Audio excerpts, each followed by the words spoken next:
un nouveau document juridique comprend 41 démentis, dont un refus d'avoir abusé sexuellement de Madame Giuffry il y a plus de 20 ans, alors qu'elle avait 17 ans. Dans un dossier déposé auprès du tribunal de district américain de Manhattan, Drew, 61 ans, a admis avoir rencontré Jeffrey Epstein dans ou autour 1999, mais a nié l'affirmation de Madame Giuffry selon laquelle il aurait commis des agressions sexuelles et des coups et blessures sur elle. Les avocats du duc d'York affirment que leur client manque d'informations suffisantes pour admettre ou nier s'il savait que Epstein était un délinquant sexuel enregistré lors d'un séjour avec lui à New York en 2010 et s'il était un ami proche de Ghislaine Maxwell. Les avocats d'Andrew affirment également que le prince manque d'informations suffisantes pour admettre ou nier une photographie qui semble le montrer avec Madame Giuffry.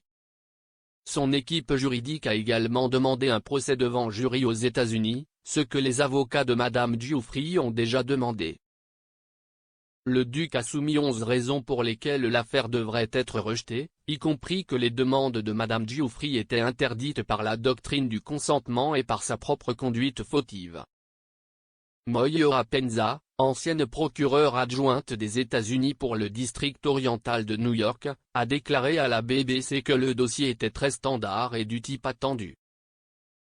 Elle a déclaré que les défenses soulevées dans le document donnent un aperçu du prince Andrew et de ses avocats qui défendent l'affaire en attaquant et en accusant Madame Giuffry.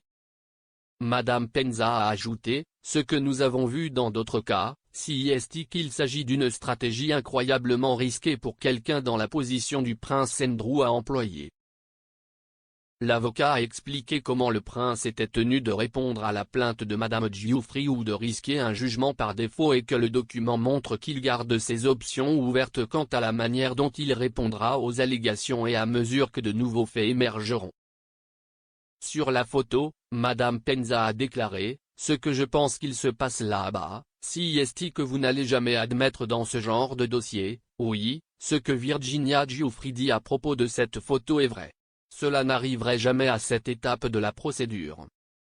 Mais ce qu'il fait, c'est qu'il garde les options ouvertes, en fonction de la façon dont les faits se déroulent dans la découverte au cours d'un procès ou peut-être qu'il peut faire des arguments sur la raison pour laquelle il est sur cette photo, quand cette photo aurait pu être prise, ce que les circonstances étaient autour de cette photographie, plutôt qu'elle n'était spécifiquement liée à l'agression sexuelle de Virginia Giuffry. » En réponse à un rapport, la demande du prince pour un procès devant jury est une décision de relations publiques. Madame Penza a déclaré à la BBC, « Je ne me concentrerai pas nécessairement sur cela comme une décision de relations publiques. Je pense que ce qui se passe ici, c'est qu'il y a un malentendu de ce qu'est ce document et qu'il s'agit d'un document très standard. D'abord et avant tout, dès que Virginia Giuffry a émis une demande de jury dans sa plainte initiale, cela signifie qu'il y aura un procès devant jury si nous nous retrouvons à un procès dans cette affaire. Il y a un droit constitutionnel en vertu du 7e amendement à un procès devant jury, y compris dans les affaires civiles aux États-Unis. Il est très courant de voir également un accusé émettre une réponse avec une demande du jury. Il est difficile de dire qu'il s'agissait nécessairement d'un mouvement de relations publiques. Ce n'est certainement pas une déclaration selon laquelle il cherche à aller au tapis avec Virginia Giuffry. C'est peut être ainsi que ses avocats voudraient le faire tourner.